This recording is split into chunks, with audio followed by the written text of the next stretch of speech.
Wide open, baby.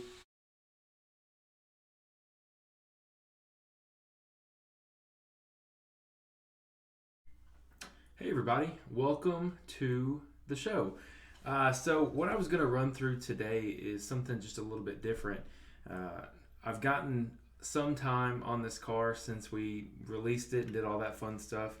I just released a trail video last week or yesterday or 2 days ago sometime. Let me tell you guys, that video was meant to show people that you can use this electronic system in the slow technical crawling area, but it's really not what it's designed for. You'll hear a lot of feedback from the motor, feedback from the electronic system. This is a sensorless system. Now, what that means is that there is not a computer or clocking mechanism that is actually in the electronic speed controller to the motor. Now, the ESC, if you're a car guy, is just like an ECU in a car. It's basically the brain.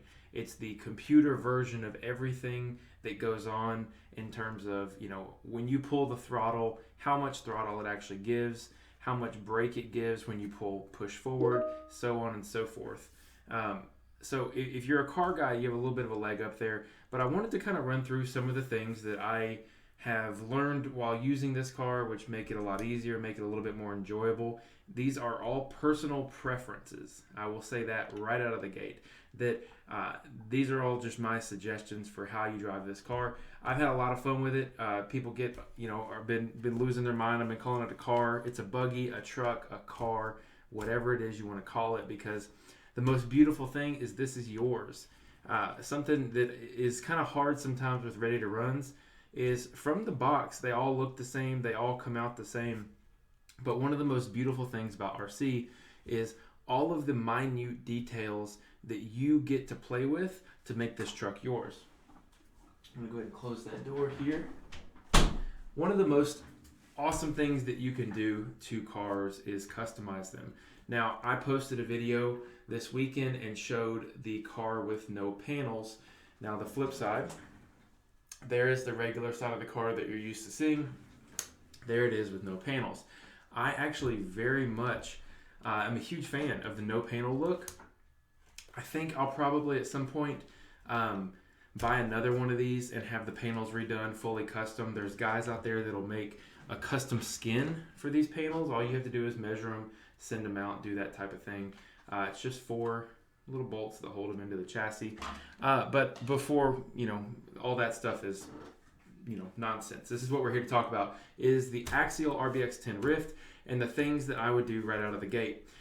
If you ordered the RTR, the ready to run version, one of the things that you've seen probably most people complain about is the sway bar, the rear sway bar. So I did not get the opportunity to get one right out of the gate. I kind of got the ready to run, ran it for a little while, and it was okay. So if you're looking for an alternative solution to what the ready to run or what the optional part is for the sway bar, I'll tell you what I did. I don't recommend it because it doesn't look the best, but if you're in a bind or if you have extra axial parts, it's an option to make it work. I drilled a hole through the fuel cell and I put in a Yeti Sway Bar, and these actually come with the actual sway bar and the arms together. You can see that it's not exactly perfect in there. It has the opportunity to slide. I could have made spacers for that, just didn't really think it was necessary. I'll probably convert over to the optional sway bar part whenever it comes in. I've actually got one on order right now. Easy enough, super easy. But that will probably be the first thing that you're going to want to do. If you've already pre-ordered one and you haven't ordered a sway bar or they're sold out of the option part already, first things first, I would recommend that you get the Ryft option part for the sway bar. The second thing I would recommend is if they're all sold out, the Yeti sway bar with a little bit of fabrication will get the job done. You'll still have a lot of fun with it with no sway bar, but it is it's a moderate impedance. It will impede your fun just a little bit. The next thing I will tell you is how you want to drive your car, or your buggy rather, is dependent on how you have your controller set up.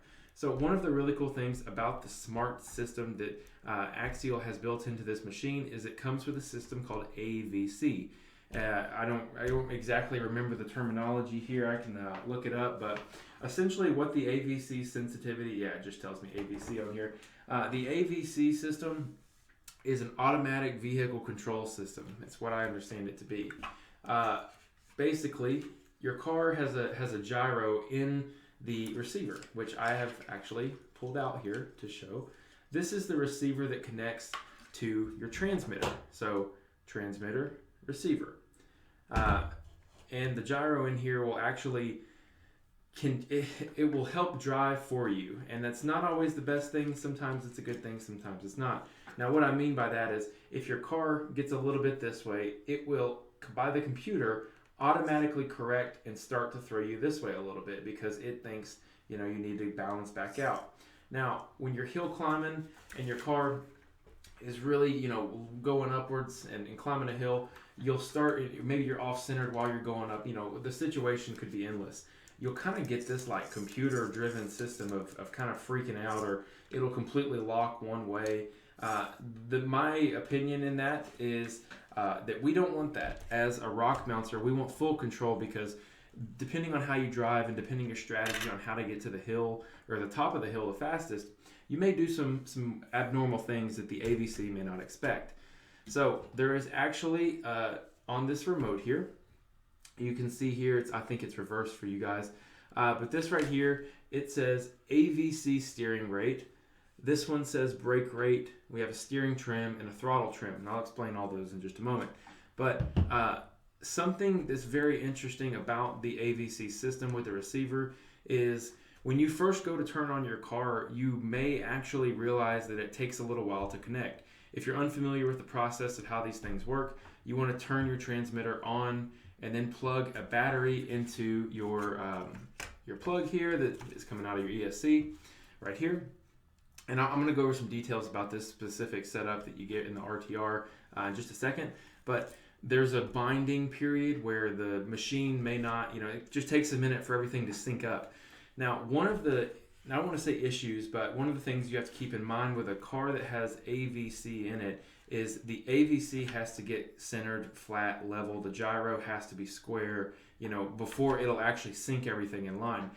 I made an adjustment to my my receiver. I pulled it out and had to send the part number to Axial just to make sure. There were some bugs and things with the receiver that we had, which they have fixed in the kit that's going out to you guys, or excuse me, the RTR that's going out to you guys. They fixed some of those things, but when I pulled it out, I actually had an issue reconnecting my transmitter because my receiver had been turned upside down and this and that, and I tried to turn it back on, and essentially my AVC never thought it was level again. So I had to do a little bit of manipulation. I got it back down in the receiver box, which is right here. This is a box where your receiver is going to be ready to run, and you know, just had to do a little bit of finagling to get it to pair again exactly the way I wanted it to. So I have actually chosen to ditch this transmitter for a higher end one, but before I ditch it, I'm actually going to explain a little bit more about this. So going back to this guy right here, you'll see the AVC steering rate. From the factory, it comes somewhere in the middle of this nice little arc you'll see here. I will tell you that if you want to just get a feel for it, what it does, turn it up all the way forward. Forward means more, 100% of the AVC is going to be active. And then take it, drive it in your front yard, and you'll see very quickly that it will kind of automatically steer for you.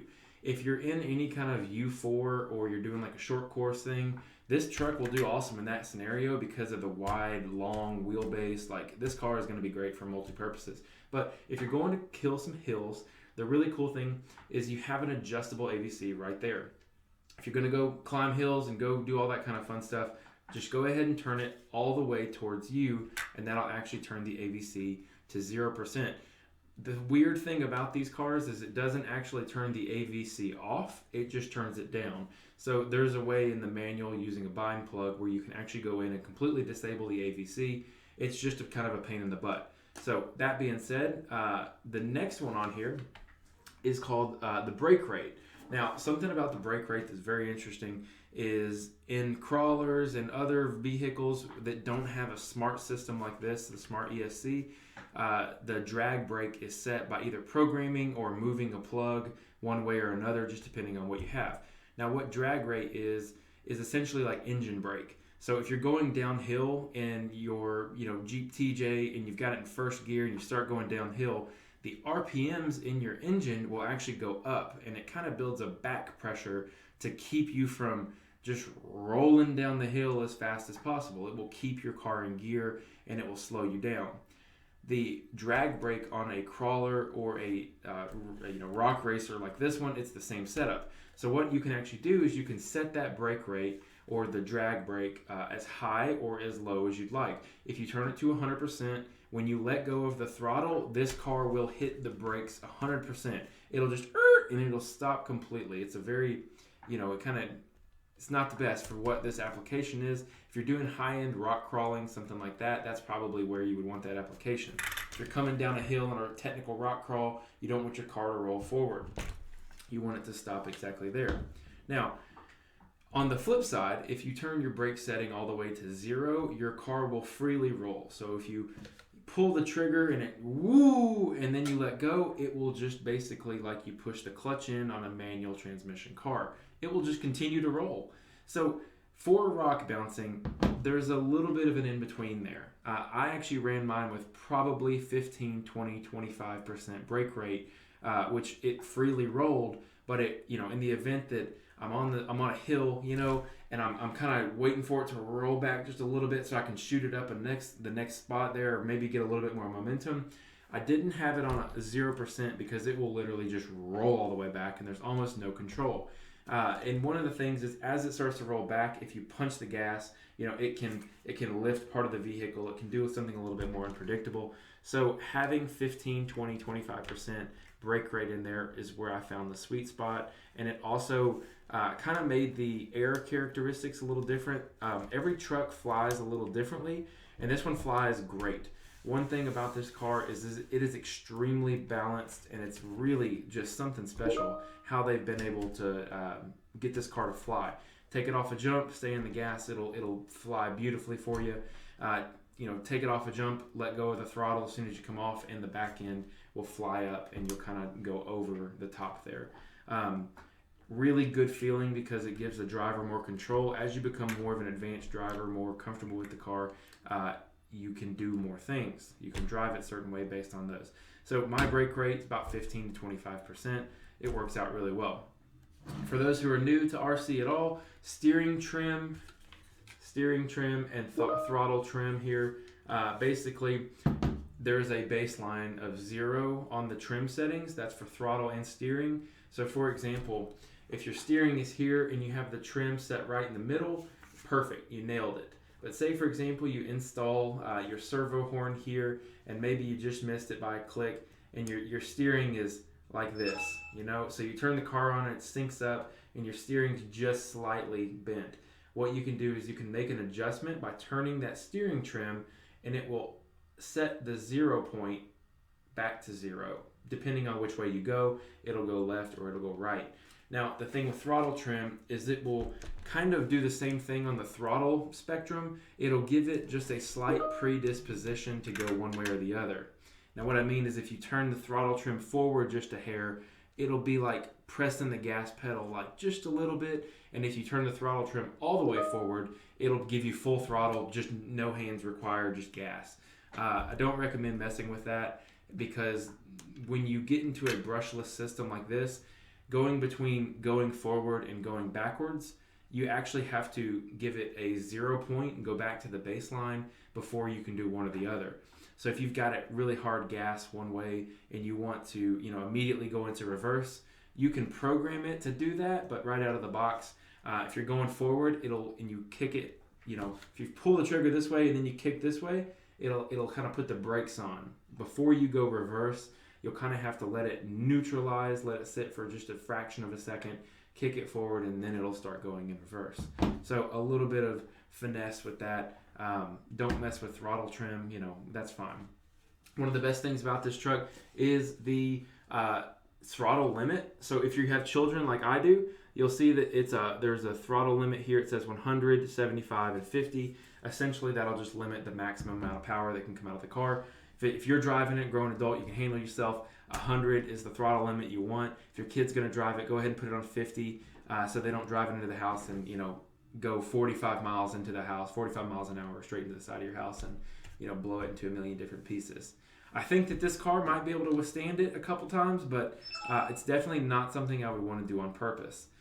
So that is some of the control, some of the transmitter controls that I think were really necessary. Keep the AVC and the brake setting in mind when your Ryft shows up. I've actually moved to something a little bit higher end, a little bit better technology, just personal preference. Just does the same thing, just gives me a little bit more buttons to push.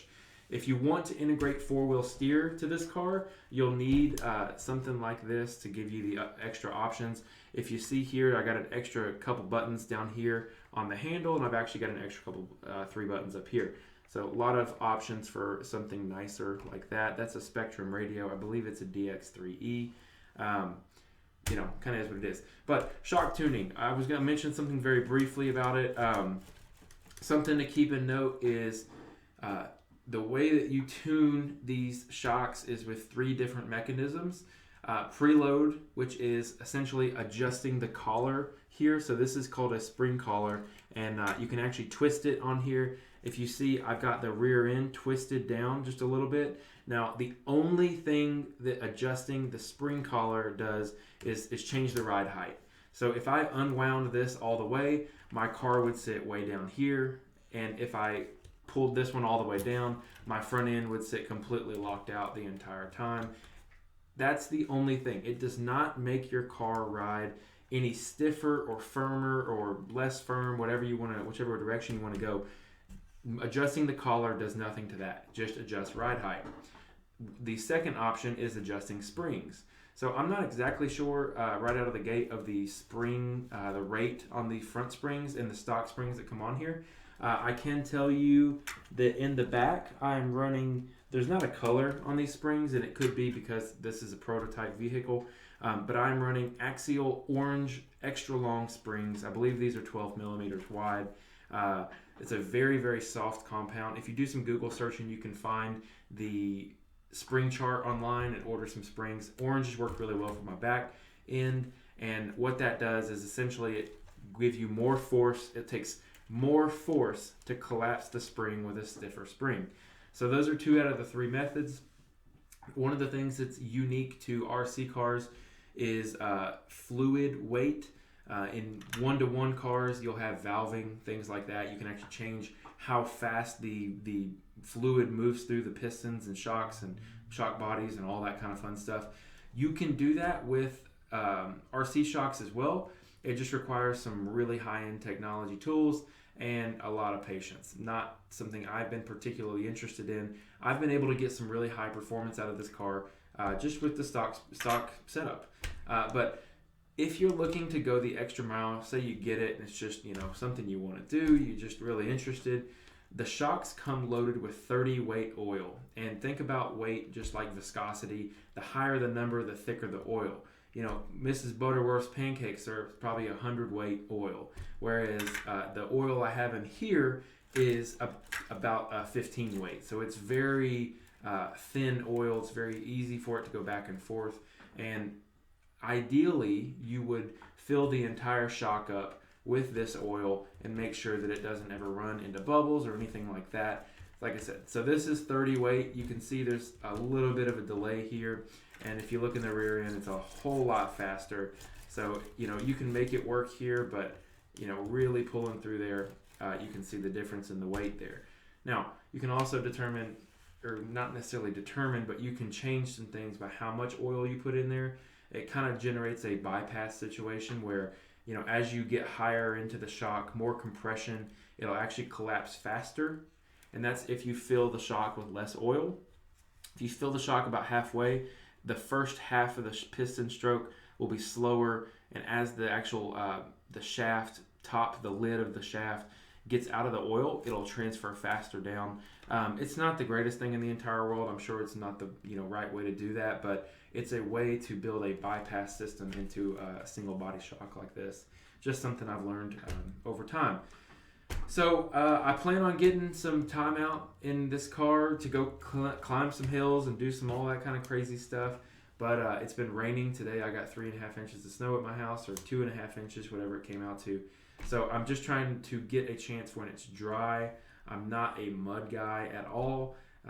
It just never seems to work out. And I'll tell you this too: if you are new to this and you get a bunch of caked up mud on your tires, and you know your tires look like mud donuts, and you're pulling the trigger and your car's just not going very fast, be careful, because you can burn up your motor. You can burn up your ESC. These things aren't invincible. When there's a lot of weight on the tire and wheel, you'll generate heat in the ESC and the motor, and it's very easy to fry them. Very, very easy to do that. One thing I was going to show was the connectors that you'll need. They are EC5 connectors. They look just like this. You can order them online, any local dealer, hobby shop, or Amazon is where I got mine. If you get a battery that doesn't have an EC5, just take snips on it and then solder on.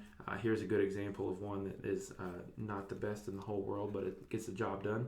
You just solder on the new end there, and then you push it through in the holder in our little EC5 connector piece here, and it'll work out for you. One of the connectors the connector on this end is EC5, but it is a smart connector, or excuse me, IC5 is what this is called because it is smart. One of the benefits of the smart connector is you'll get to utilize the measurement of how much battery is actually left in your battery from this transmitter. I never used it, wasn't interested in using it, so I didn't worry about it. Just used my standard EC5 connector. You can change these out too if that's not your cup of tea. You just do the same thing. You cut them right here and you let it do. But there's a third wire here. If you can see if I can get it here. There's a third wire. There it is, right in the middle there. I don't know what happens if you cut that and you don't use it, if there's any adverse effects on the ECU, or excuse me, the ESC. I wouldn't think there would be, but I'm not an expert on that. Please don't quote me. One thing I was going to show you was some of the steering rate for this stock servo. So turn your transmitter on. I'm going to set this just inside here just for time. Plug it in. Now the on button for the Ryft is actually on the back of the transmission right there. So we'll just go ahead and turn this on.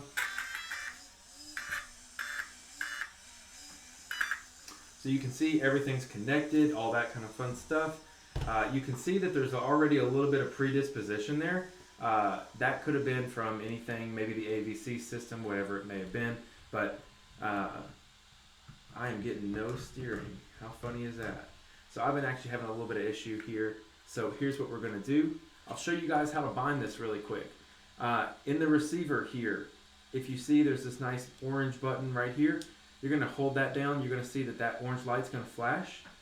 One of the main reasons that I went to a transmitter like what you're seeing here, if I can get it to go for me, is it'll allow me a little menu here.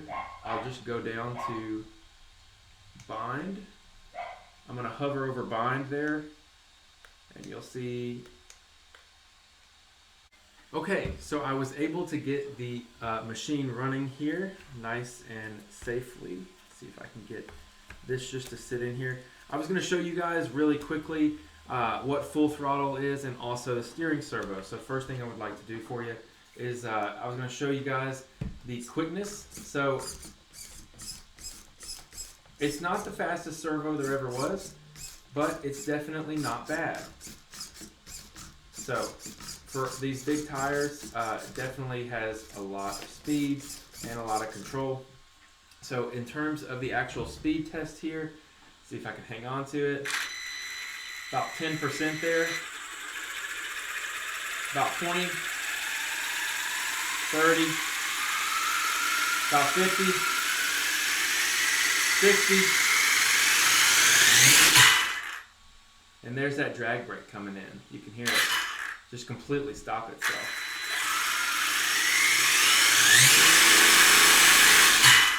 Wide open, baby. This thing will eat, let me tell you.